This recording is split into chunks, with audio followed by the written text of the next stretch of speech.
Ay nako, napakainit. Sobrang init. Pagising mo ng umaga, maglalaba ka, magwawalis ka, magmamap ka, tulo ang pawis, nangangati ang ulo, nangangati ang katawan, nangangati ang kilikili, nangangati ang likod, nangangati ang tiyan.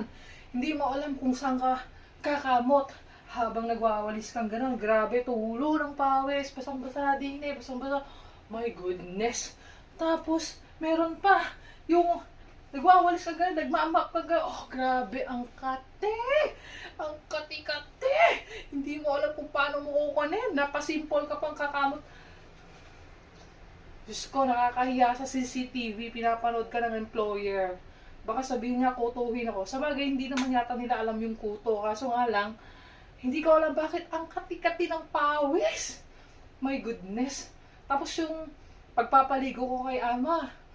Sobrang hot yung tubig. Ayaw niya ng cold water. Grabe. Pinapaligo ko siya. Tulo, pawis. Gusto ko na ibuhos yung katawan ko sa tubig. Kaso, tiis. Grabe. Napakainit. Sana mag-winter na. Mag-winter na sana. Napakainit, Diyos ko.